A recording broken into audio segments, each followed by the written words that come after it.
nos agora viaxamos a Cuba. O Ferrolán, precisamente, o Ferrolán Xosé Fontenla Leal, que emigra en 1870 alá a illa e que alá se fai tipógrafo, enteirase da existencia deste himno non nato, como tal, non oficializado como tal, e escrébelle a Pascual Veiga para que lle envíe a partitura. Efectivamente, Pascual Veiga cumprimenta esta petición.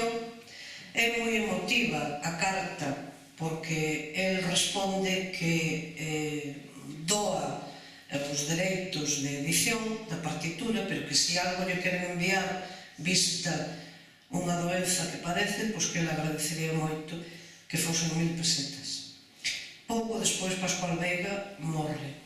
Así que Xosé Fontenla Leal, cando programa a estrea do himno na Habana, no teatro que antes indiquei, vai revestir o acto xa non só de oficialización do himno galego, senón de homenaxe póstuma ao músico, a Eduardo Pondal.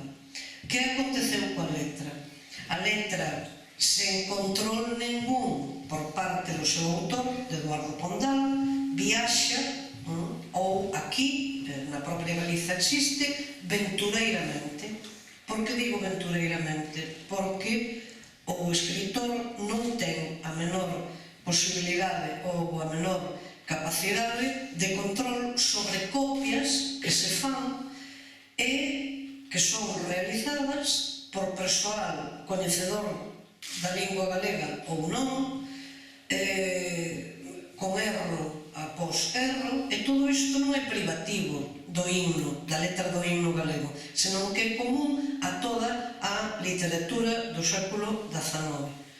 Imaginen, só por citar un exemplo, un verso de Rosalía de Castro que é "Cal eu te vira", estas palabras, "cal eu te vira", como eu te vira, "cal eu te vira", vai aparecer en ocasións transcrito como "calente vira", co cal, pois claro, non se entende absolutamente nada. Pero poderíamos falar de moitos máis erros debidos á linotipia, debidos a linotipistas ou a copia de outros elementos de outros axentes.